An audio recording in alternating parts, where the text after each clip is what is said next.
নমস্কার, দেখছেন কলকাতা টিভি। আপনাদের সঙ্গে রয়েছে আমি ঋষিকেশ। শুরু করছি সংবাদ সারাদিন। শুরুতেই যে খবরের দিকে নজর রাখবো, এপারের জামাত আর ওপারের জামাত মিলেমিশে একাকার হয়ে গিয়েছে। কাঁটাতারের জমি না দেওয়ার ফলে এপারের জামাত ওপারের জামাতকে জিতিয়েছে। আগামী নির্বাচনে ওপারের জামাত এপারের জামাত তৃণমূলকে সাহায্য করবে। সীমান্ত এলাকায় 90% জামাত জিতেছে।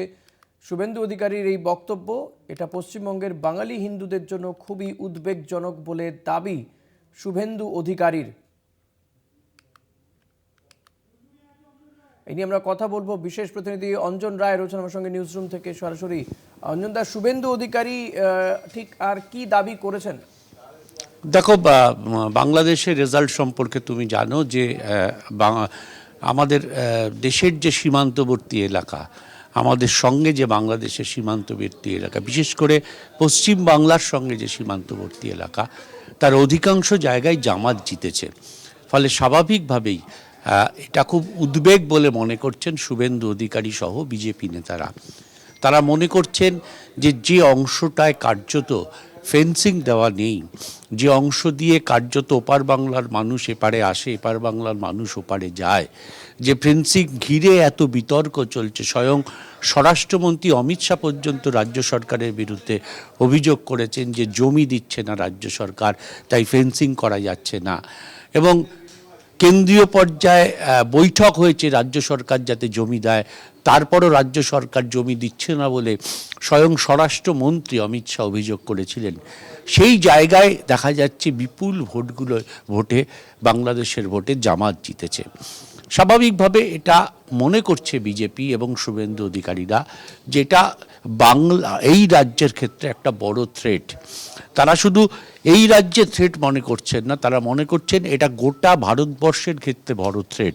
কারণ এখান দিয়েই মূলত জেহাদিরা ঢুকে গোটা ভারতবর্ষে ছড়িয়ে যাচ্ছে বলে এটা শুভেন্দু অধিকারী, অমিত শাহ থেকে শুরু করে বিজেপির নেতারা মনে করেন।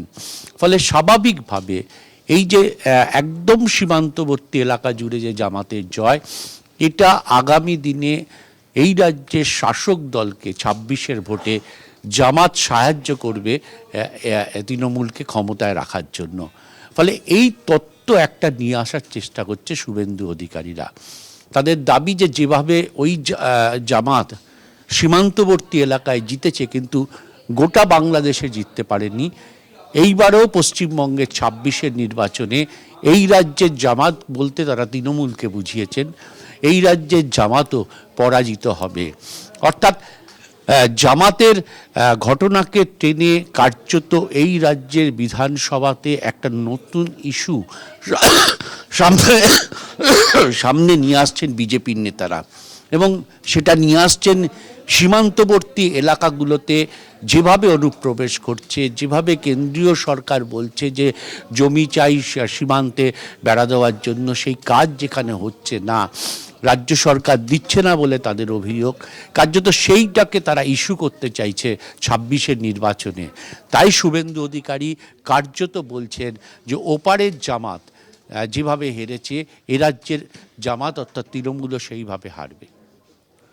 অঞ্জনদা, একটা বিষয় জানতে চাওয়ার, শুভেন্দু অধিকারী যেটা সাংবাদিকদের সামনে বলছেন যে ওপারের সীমান্তবর্তী এলাকায় জামাতে জিততে যাওয়াটা এপারের জন্য বা ভারতবর্ষের জন্য ক্ষতিকর, সেটা তিনি স্বরাষ্ট্রমন্ত্রককে কেন বলছেন না? এক। দুই হচ্ছে, যখন আমাদের দেশের পক্ষ থেকে এই বিএনপির যিনি প্রধানমন্ত্রী শপথ গ্রহণ অনুষ্ঠানে খোদ লোকসভার স্পিকার উপস্থিত থাকবেন বলে জানিয়ে দেওয়া হচ্ছে, এমন একটা পরিস্থিতি, তখন ওপারের এই বিরোধী দল সম্পর্কে এই মন্তব্য কি খুব স্বাভাবিক, মানে এই সময় দাঁড়িয়ে ভারত বাংলাদেশ সম্পর্কের ক্ষেত্রে কোনো প্রভাব ফেলবে না?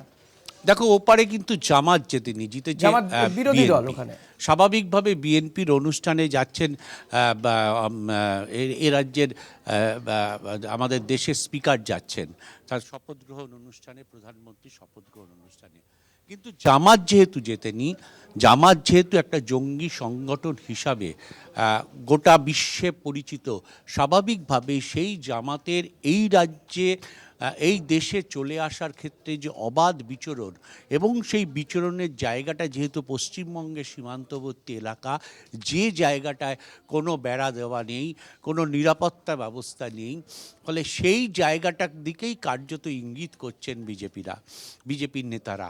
কারণ তারা মনে করছেন যে এই রাজ্য দিয়েই, এই বাংলা দিয়েই, এই যেখানে কাঁটাতারের বেড়া নেই বা নিরাপত্তা নেই, সেই জায়গা দিয়েই জামাত কার্যত দেশে ঢুকে এই বাংলায় ঢুকে গোটা দেশে ছড়িয়ে পড়বে। এটাই বিপদ মনে করছেন তারা, এবং এটা দেশের বিপদ, শুধু বাংলার বিপদ না, দেশের বিপদ। সেই কারণেই জামাতকে নিয়ে বিজেপি এবং কেন্দ্রীয় সরকার কার্যত এতটা সরব হয়েছেন, এবং সীমান্তে বেড়া দেওয়া না নিয়ে যেভাবে রাজ্য সরকার অসহযোগিতা করছে বলে তাদের অভিযোগ, এইভাবে তারা সরব হয়েছেন এ রাজ্যের তৃণমূল সরকারের বিরুদ্ধে। কারণ জামাত আসলে, জামাত যদি ওপারে হেরেছে, কিন্তু এই রাজ্যে যদি জামাত নাশকতা করতে চায়, গোটা দেশে নাশকতা করতে চায়, তাহলে তাদের কাছে সেফ প্যাসেজ হচ্ছে এই বাংলার এই সীমান্তবর্তী এলাকা দিয়ে গোটা দেশে ছড়িয়ে যাওয়া। তাই বিজেপি এটাকে ইস্যু করতে চাইছে আগামী 26-এর নির্বাচনে। ধন্যবাদ অঞ্জনদা। কথা বলছিলাম বিশেষ প্রতিনিধি অঞ্জন রায়ের সঙ্গে। জামাত মানে তৃণমূলকে উৎখাত করতে হবে, এমনটাই দাবি শুভেন্দু অধিকারী। তৃণমূলকে নিশানা বিরোধী দলনেতার, নিশানা করে কি বলেছেন শুনুন। জামাত ওপারের জামাত দুটো মিলে মিশে একাকার হয়ে গেছে, ও সেই কারণে কাঁটাতারের বেড়ার জমি না দেওয়ার ফলে এপারের জামাত ওপারের জামাতকে জিতিয়েছে, মানে তৃণমূল। সঙ্গে এখন হুমায়ুন কবির জুটেছে।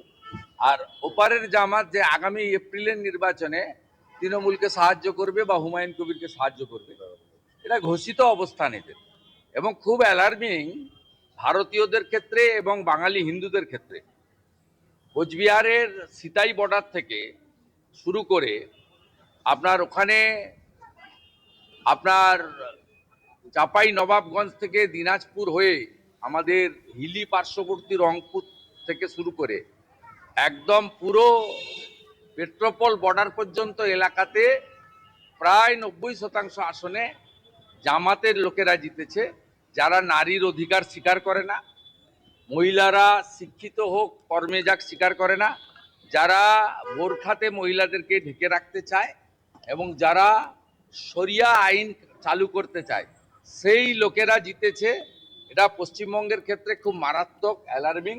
এবং কিছুদিন আগেই হরিহরপাড়াতে খাজেরি মাদ্রাসাতে আপনার 7 শেখ গ্রেপ্তার হয়েছিল। সে একজন জঙ্গি, আনসারুল বাংলার সঙ্গে যুক্ত। সে এখানে ভোটার তালিকায় নামও তুলেছে, 3বার ভোট দিয়েছে। সব মিলিয়ে আমাদের আসন্ন নির্বাচনে আমাদের জাতীয় সুরক্ষা এবং হিন্দুদের সুরক্ষা ভবিষ্যতের প্রশ্ন যুক্ত। তাই পশ্চিমবাংলার রাষ্ট্রবাদীরা ঐক্যবদ্ধভাবে এবারের নির্বাচনে জামাত টুকে এখান থেকে উৎখাত করবেন, এই বিশ্বাস আমাদের আছে।